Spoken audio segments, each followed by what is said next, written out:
धाड़ेलनि जी रुख चढ़ियल हूंदी आहे ऐं सिंध में हमेशह धाड़ेल राज रहियो आहे। त दोस्तो असां तव्हांखे मुख़्तलिफ़ वीडियो ॾिना जेको आहे सो धाड़ेलनि जे बारे में, लेकिन अॼोकी वीडियो में असां ॻाल्हि कंदासीं करीम बश्क उर्फ़ कारो माछीअ जे बारे में, जेको 1965 में ऐं 1967 में उन जो वॾो हिकु ॾहाका हुयो सिंध में ऐं हिकु बेरहम धाड़ेल हुयो दोस्तो, जेके माण्हुनि खे ईअं ज़बह कंदो हुयो जीअं कुतिर मिशन में गाह खे जीअं विझिजे। त दोस्तो इन ज़ालिम जो अंत कीअं थियो ऐं इन ज़ालिम खे कंहिं मारियो, दोस्तो तफ़सीली वीडियो मुकमल ॾिसिजो। वीडियो किथां सुठो लॻे लाइक ऐं शेयर कयो, चैनल खे सब्सक्राइब कयो ऐं सुठो कमेंट ॾेई पंहिंजे राय जो इज़हार लाज़मी ॾींदा। त दोस्तो अॼोके वीडियो में ॻाल्हि कंदासीं करीम बश्क उर्फ़ कारो माछीअ जे बारे में, जेको 1965 में हिकु वॾो राज हूंदो ऐं दहशत जो अलामत हूंदो हो दोस्तो कारो माछी, ऐं हुनजो वॾो नालो हूंदो हुयो ऐं बेरहम धाड़ेल हूंदो हो दोस्तो।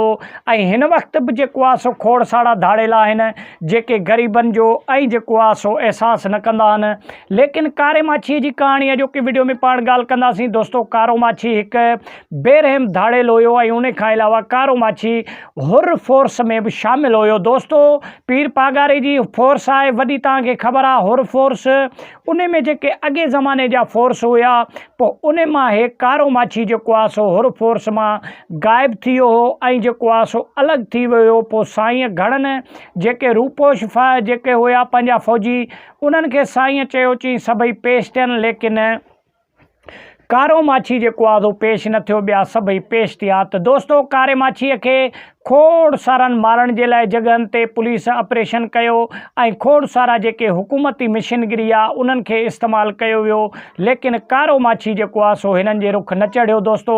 ऐं कारो माछी जेको आहे सो बेरहम पंहिंजूं कार्रवायूं जारी रखियो वेठो हुयो। त पोइ पुलिस वारनि जेको आहे सो बाइसर जेके उन तरह जा जेके वॾेरा हुया, बाइसर इंसान हुया, उन्हनि खां जेको आहे सो मदद वठण जी तजवीज़ कई पुलिस वारनि।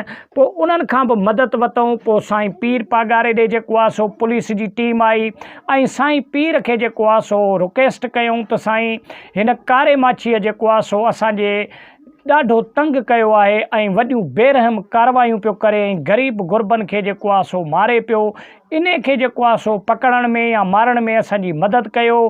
पोइ साईं हुर फ़क़ीर जेको आहे सो साईं जो हिकिड़ो हुर फ़क़ीर हुयो जंहिंजो नालो उर्फ़ फोटो हुयो दोस्तो।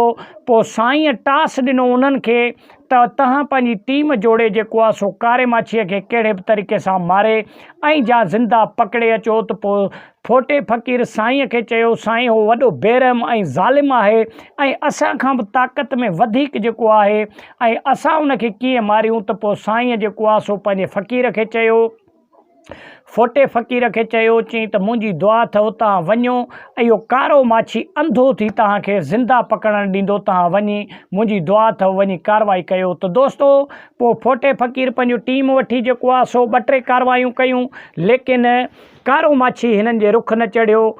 उन जे बावजूदि हिकिड़े ॾींहुं कार्रवाई कंदे कारे माछीअ खे साथियुनि समेत ज़िंदा पकड़ियो वियो दोस्तो। फायरिंग थी, उन मां कुझु साथी भॼी विया कारे माछीअ जा, लेकिन कुझु खे जेको आहे सो ज़िंदा पकड़ण में कामयाबु थी विया। पोइ उन में हिकिड़ो कारो माछी बि मौजूदु हुयो। कारे माछीअ पोइ उन टाइम ॾाढा इलाज कया फोटे खे त महिरबानी करे मुंहिंजी जान बचियो ऐं मूंखे ज़िंदा छॾियो, लेकिन फोटे उनखे चयो चई त तो वटि बि खोड़ सारा मज़लूम मिनथूं कयूं हूंदियूं, लेकिन तो बेरहमी सां उन्हनि खे क़तलु कयो, उन्हनि खे माफ़ु न कयो। अॼु तोखे बि असां माफ़ु न कंदासीं। पोइ साथियुनि हिननि पाण में सलाह ठाही फोटे वारनि त हिन खे पुलिस जे हवाले था कयूं, लेकिन पोइ हिननि चयो कुझु साथियुनि त पुलिस जे हवाले कंदासीं त हिन जे पारां केरु शाहिदी ॾींदो, हे वॾो ज़ालिम आहे, माण्हू हिन खां ख़ौफ़ था खाइनि, डिॼनि था, त हिन खे मारे छॾियूं, कोर्टनि जे चकर में केरु वेंदो। त पोइ हिन खे गोली हणी लाश जेको आहे सो पुलिस जे हवाले कयो वियो।